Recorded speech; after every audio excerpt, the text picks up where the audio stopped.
Amen. Praise the Lord. Good morning, good afternoon, good evening man sa ibang mga lugar. Salamat sa Ginoo. To God be the glory. Aralin number 2 na kita. Ngayon, yung nakaraan ay aralin number 1, payak na paraan sa kaligtasan. Number 2, aralin number 2, ang katiyakan ng kaligtasan. Aralin number 2, ang katiyakan ng kaligtasan. Pray muna tayo.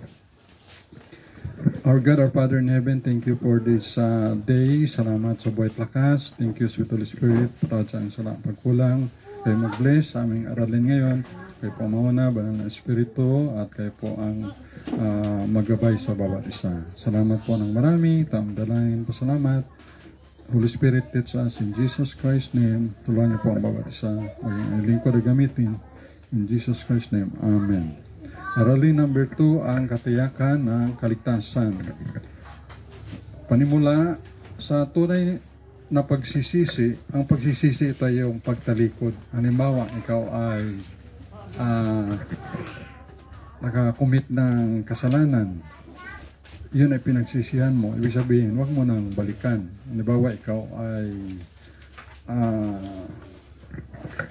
mga kasalanan, alam natin yun, no? Mga nakapagnakaw, nakapatay, at iba pa. Ngayon, pinagsisihan mo na yun, huwag mo nang balikan yun. Yan ay pagtalikod. Repentance. Sa tunay na pagsisisi at pananampalataya, pagtiwala kay Kristo, Jesus, ang ganap na kaligtasan ay nakamtan. So ang kaligtasan natin ay sa pamagitan ng Panginoon Kristo.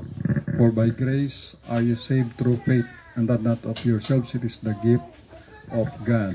Ito ay dakilang pribiliyo sa harap ng Diyos. So pribiliyo na ang kaligtasan ay nakamtan natin. Yan ay biyaya, privilege ng Panginoon sa atin. Number 2, subalit tandaan na ang kaaway ng Diyos ay si Satanas. Yan rin ang kaaway natin. So bawat isa sa atin hindi magkaaway. Ang kaaway natin ay ang diablo.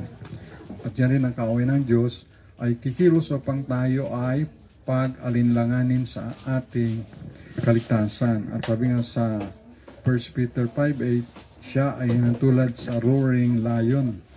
1 Peter chapter number 5 verse 8, be sober, mapagmatyag, be vigilant,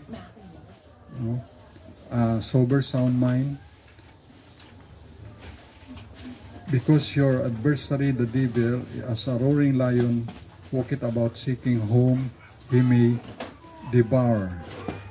So, ang kaaway ng Diyos na yan is na si Satanas. Dati yan ay si Lucifer, yan ay anghel sa langit. Kahit doon sila sa langit, ang Diyos ay hindi niya ginawa yung mga anghel na maging robot. Ibig sabihin ay sunod-sunuran o kontrolado ng Diyos yung mga anghel. Kaya doon pa lang sa langit, binigyan na ng Panginoon sila ng free will, yung volition, free will. Ibig sabihin, it's up to them kung maglilingkod sila sa Panginoon, mamahalin nila ang Panginoon, sasambahin nila ang Panginoon. So, hindi kinokontrol ng Diyos yung heaven, yung mga angels sa heaven. Ganun pa man, si Lucifer ay nagkaroon sa kanya ng pride sa kanyang puso na gusto niya rin maging Diyos. Nakalimutan niya na nilikha siya ng Diyos. Kaya sabi niya, gusto ko rin maging Diyos. At nagkasalanan ng pride. At kaya ginawa ng Panginoon ay inihulog sila sa lupa. Tinapon sa lupa. Kaya fallen angels. So Lucifer naging Satan, naging devil. At nakikayat pa siya ng mga iba pa na mga angels na sumama sa kanya. Kaya, tandaan nyo, no? Mayroon pang gaganda ba sa langit, sa third heaven? Mayroon pa bang gaganda doon? Wala na. O, diba?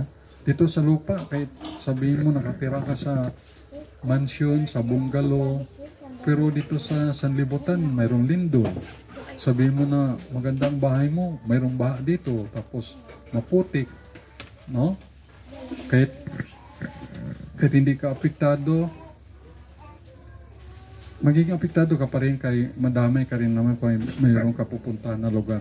Even sa mga bilihin, magkaroon din ng mahal na bilihin. Kaya wala nang gaganda pa sa lugar ng Diyos. Ngayon pa man sila ay nagrebuild sa fire. Kaya tinapon sila. Kaya sila naging fallen angels. At yun ang ga-impluensya sa yan ang ga-impluensya sa ating mga young people sa pamagitan ng mga illegal drugs at sa government na iba naging corrupt. Even sa ibang mga police. Imagine nadama yung Brigadier General, Lieutenant Colonel, Major, by Captain, at maraming mga sarinto, by Corpola, na nang-lead sila ng mga Chinese.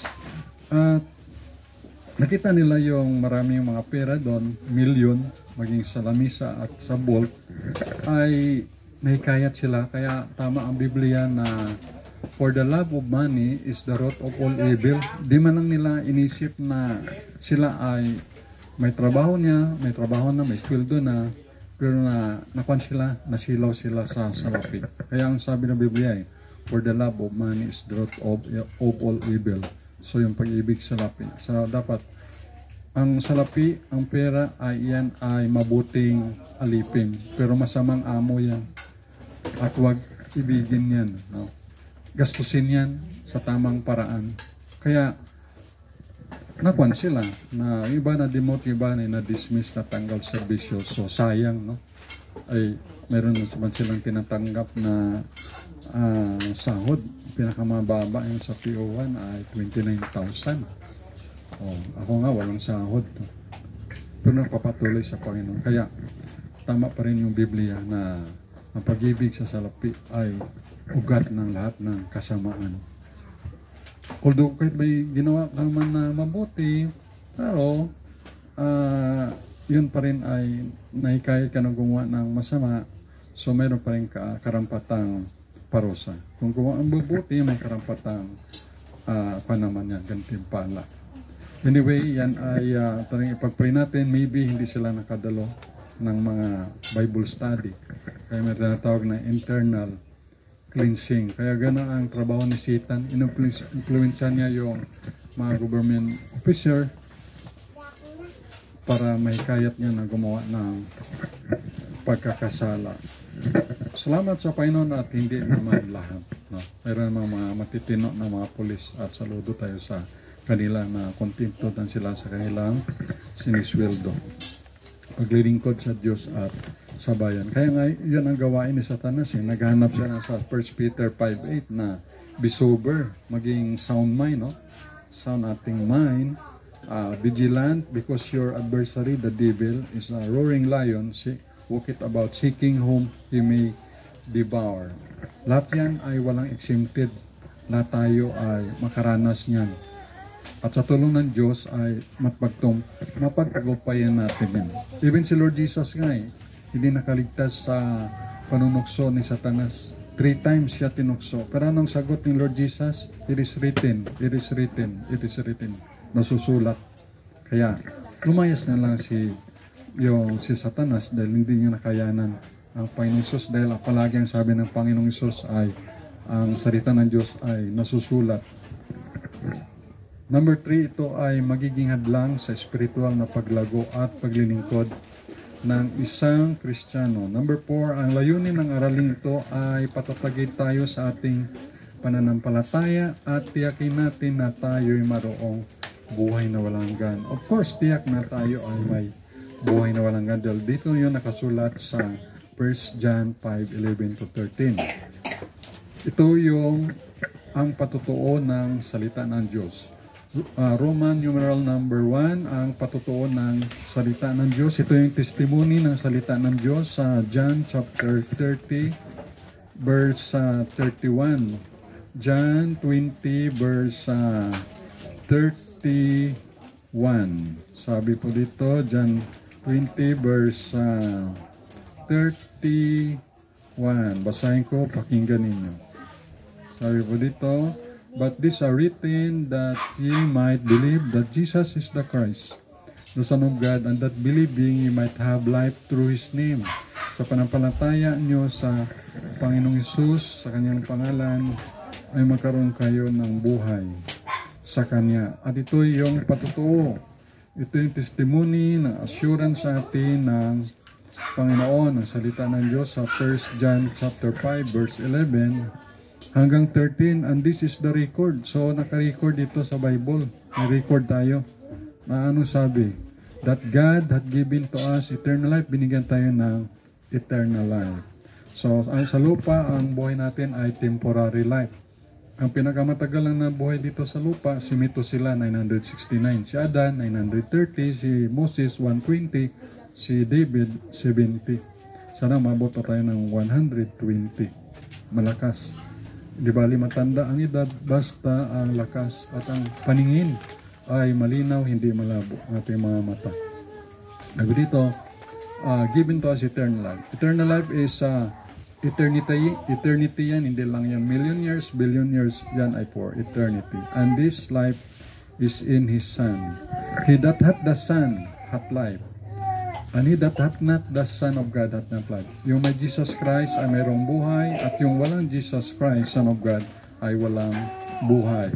Ibig sabihin ay walang buhay na walang gan. Verse 13, these things have I written unto you that believe on the name of the Son of God, that ye may know, malaman mo na alin, that ye have eternal life, and that ye may believe on the name of the Son of God. So buhay ka pa, alam mo na meron ka ng eternal life. Letter A, ang Biblia ay walang pagkakamali at karapat-dapat na sampalatayanan at pagtiwalaan. 2 Timothy 3:15. 2 Timothy 3:15. 2 Timothy 3:15. Sabi dito, and that from a child thou hast known the Holy Scriptures, which are able to make thee wise unto salvation through faith which is in Christ Jesus. Ang Biblia ay nagsisilbing patutuo, matibay na saligan at katibayan na ikaw ay binigyan ng Diyos ng buhay na walang hanggan at pinatawad sa iyong kasalanan. So ang ating mga kasalanan ay pinatawad ng Panginoon. Sabi nga ng Biblia ay, I will remember your sins no more. At ang kasalanan ay itinapon na sa kalaliman ng dagat. Kaya ang ating kasalanan pinatawad na. Roman numeral number 2, ang patutuo ng Diyos Ama. 1 John chapter 3 verse 9 and 10. Whosoever is born of God doth not commit sin, for his seed remaineth in him, and he cannot sin because he is born of God. In this, the children of God are manifest, and the children of the devil. Whosoever doeth not righteousness is not of God, neither he that loveth not his brother. Yan. And Titus chapter 1 verse 2. Ito yung patutuo ng Diyos Ama. Titus chapter 1 verse 2. In hope of eternal life, which God that cannot lie promised before the world began. Ang Diyos ay makapangyarihan sa lahat. Pwedeng gawin ng lahat, ang lahat ng bagay pwedeng gawin ng Diyos. Tanong, ano ang hindi pwedeng gawin ng Diyos? O anong bagay, o ano ang hindi pwedeng magawa ng Diyos? Anong sagot nyo? Ang hindi magagawa ng Diyos ay alin? Ang magsinungaling. Oh. Yan lang hindi magagawa ng Diyos, magsinungaling. Oh. Lahat ng bagay magawa ng Diyos maliban sa pagsinungaling. Meaning to say, ang eternal life, ito ay totoo, which God that cannot lie promise. Pangako na to before the world began. So, ang pangako na to ng Panginoon. Letter A, ang mga pahig ng Diyos Ama ay dakila sa lahat. Di ba naalala niyo may verse doon na sabi ni Lord Jesus, the Father is greater than I. Sabi ni Lord Jesus, the Father is greater than I. Nagsasalita niyan si Jesus na greater yung Ama sa Kanya ay sa Kanyang pagiging tao ni Jesus Christ. Pero yung pagiging Diyos ni Jesus ay kapantay siya ng Diyos Ama at Diyos Anak at Diyos Espiritu Santo dahil ang Diyos ay isa lang. One God in three person. God the Father, God the Son, God the Holy Spirit. Ang Diyos ay pwedeng maging magkatawang tao. Yan ay si Jesus Christ. Pero ang tao hindi pwedeng maging Diyos. Yan ang pagkakaiba. Kaya nasabi ni Jesus na ang Ama ay dakila kaysa sa akin. Nagsasalita si Jesus na siya ay nasa laman. Naalala niyo rin ang versikulo na sabi ni Jesus, ang pagdating ng Son of Man. Si Jesus kasi sa Book of Luke, Son of Man. Sa Book of John, siya ay Son of God. Sa Mark, servant naman siya. Kaya pag sabi ni Jesus na ang pagdating ng second coming ng Panginoong Hesus ay, sabi ni Jesus, nor angels, na mga angel di alam, kahit ang Son of Man, kahit si Jesus hindi alam. Nasabi lang yun ni Jesus, hindi niya alam bilang tao. Pero bilang Diyos, alam niya pagdating niya. Nagets niyo? Bilang tao si Jesus, hindi niya alam kailan darating ang second coming niya. Pero bilang Diyos, alam ni Jesus yan. Kasi si Jesus ay may dual personality siya. Siya ay perfect na tao, perfect man, and perfect God. Yan. God was manifest in the flesh. Yan ay sa 1 Timothy 3:16, kung hindi ako magkakamali. Kaya dito ay ang pahayag ng Diyos sa may dakila sa lahat. Letter B, ang Diyos ay tapat sa lahat ng bagay. 2 Timothy 2:13. 2 Timothy 2:13, sabi dito, if we believe not, yet He abideth faithful. He cannot deny Himself. Tapat sa lahat ng bagay. Letter C, ang Diyos ay hindi maaaring magsinungaling. Nabanggit kanina, ikaw ay katulad ng isang matatag na sasakyang dagat. Hebrews chapter 6 verse 18. Hebrews 6:18 and 19. Sabi po dito, verse 18, that by two immutable things in which it was impossible for God to lie, we might have a strong consolation who have plead for refuge to lay hold upon the hope set before us, which hope we have as an anchor of the soul, both sure and steadfast, and which entereth into that within the veil. Roman numeral number 3, ang patutuon ng Panginoon Kristo. Ito naman yung testimony ng Lord Jesus Christ. John chapter 3 verse 36. John chapter 3 verse 36. He that believeth on the Son hath everlasting life. Okay? Yung naniniwala sa Son kay Jesus Christ, sabi ito, mayroong everlasting life. And he that believeth not the Son shall not see life. Yung naniniwala ay walang buhay. But the wrath of God abideth on him. Yung puot ng Diyos ay nanantili sa kanya. Meaning to say, dito gali sa sanlibutan, yung mga nag-believe kay sa Son, kay Jesus Christ, may everlasting life. Yung hindi naman nag-believe pala, nag-reject kay Jesus Christ, will not see life. At mayroon pang puot ng Diyos ay nanantili sa kanya. Meaning to say, ay gagalit ang Diyos sa mga nag-reject sa kanyang anak. Pero pinapasensya ng Diyos yan. Kaya nga sabi ng Biblia, God is angry with the wicked every day. Sa Book of Psalms po. Iyan. John 5:24, ito pa rin ang patutuo ng Panginoon Kristo. John 5:24, Verily, verily, katotohanan, I say unto you, he that heareth my word and believeth on him that sent me hath everlasting life, and shall not come into condemnation, but is passed from death unto life. Katotohanan, sinasabi ko sa inyo, siya na nakikinig ng aking salita at naniwala sa kanya na nagsugo sa akin ay mayroong buhay na walang hanggan at hindi na hantong sa condemnation, yung hatol, kundi lumipat na nagsaylo na from death unto life. And 6:47, John 6:47, Verily, verily, I say unto you, he that believeth on me hath everlasting life. So, ganda no? Siya niwala sa Panginoon Kristo ay mayroong everlasting life. So, atong bisita, sino ang bisita na? Si Jotsili? Dixili. Si Dixili at yung bisita. Dixili, pag ikaw ay naniniwala, nanampalataya kay Jesus, niwala kay Lord Jesus, kapati ka, sabi ng Biblia, meron kang buhay na walang hanggan. Meron kang everlasting life. John 6:47, he that believeth on me hath everlasting life. Letter A, nakamit mo ang buhay na walang hanggan sa pamagitan ng panampalataya kay Jesus.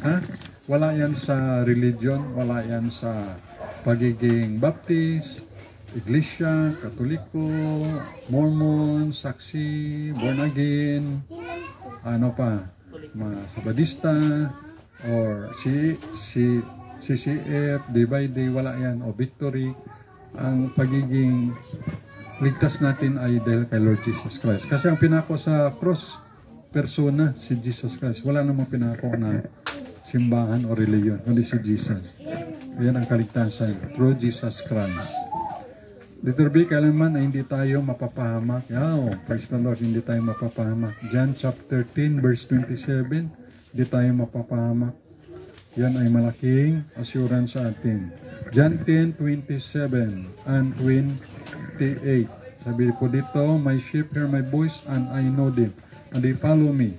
And I give unto them eternal life, and they shall never perish, neither shall any man pluck them out of my hand. Now, verse 29, my Father, which gave them me, is greater than all, and no man is able to pluck them out of my Father's hand. Roman numeral number 4, ang patutuon ng Banal na Espiritu. The witness of the Holy Spirit. Ephesians chapter 1, verse 12 and 13. Ephesians chapter 1, verse 12 and 13. Ephesians chapter 1, verse 12 and 13. Ephesians 1:12. That we should be to the praise of His glory, who first trusted in Christ, in whom ye also trusted, after that ye heard of the word of truth, the gospel of your salvation, in whom also after that ye believed, you were sealed with that Holy Spirit of promise. So, silyado na ng Banal na Espiritu. Ang tatak ng Espiritu Santo ay nagpapahayag na tayo ay literal pag-ari ng Diyos. 1 Corinthians 6:19.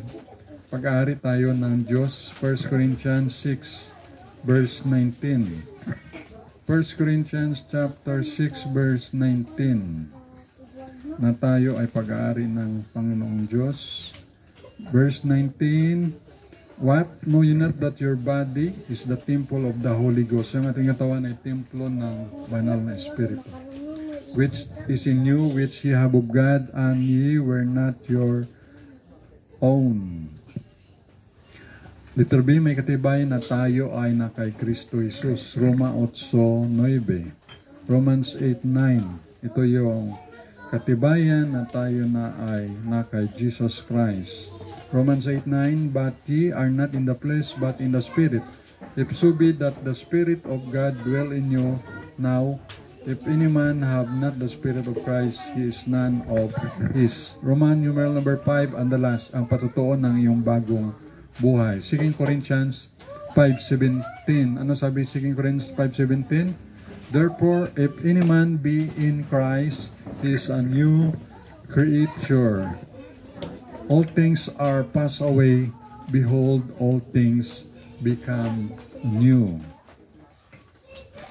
Kaya ang sino man nakipagsa kay Kristo ay isang bagong nilalang.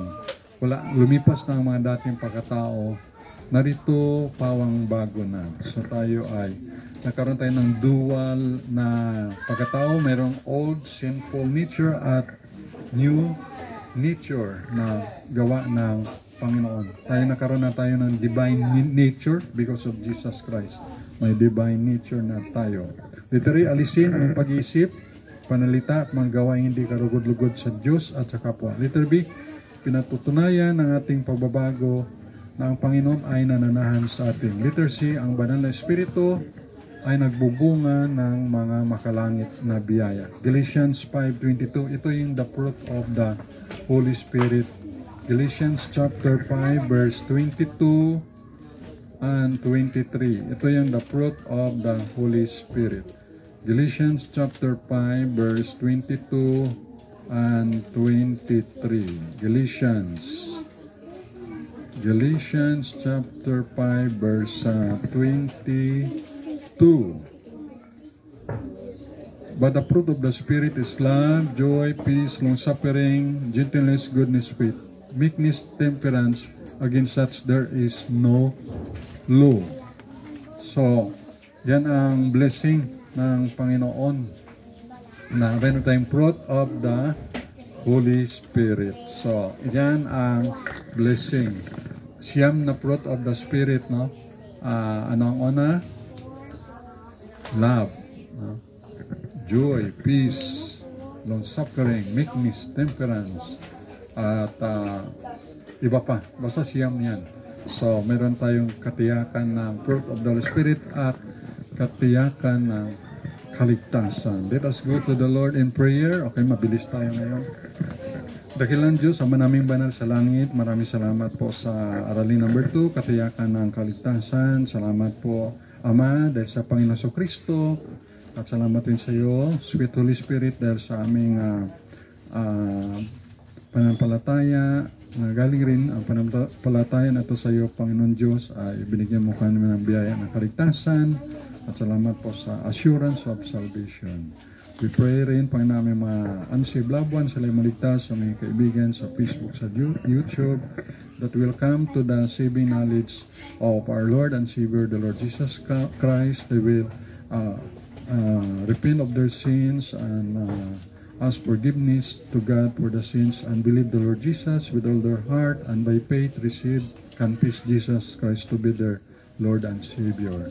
At salamat rin, Panginoon, sa kaligtasan binigay mo. Kami ay tulungan niyo lumago at may bahagi sa iba. Thank you for loving us. We love you. I-bless mo ang bawat isa, online and on-site. Thank you for everything. Bless for aming giving at pagkain physical. Ingatan niyo kami at we pray, Panginoon, yung mga hindi namin nakasama ngayon ay kaya rin mag-bless na makasama namin sila next time. We pray, Heavenly Father, ang bawat isa, mga evangelist, missionary, pastor, tulungan niyo po sila at salvation ng mga more than 7 billion souls in the world. We pray for them. We pray ang mga bisita at ganoon ang bawat isa na nandito. Tulungan niyo po paano sa pangailangan, spiritual, materials, financial, at ganoon din, O Diyos, healing sa mga karamdaman, good health.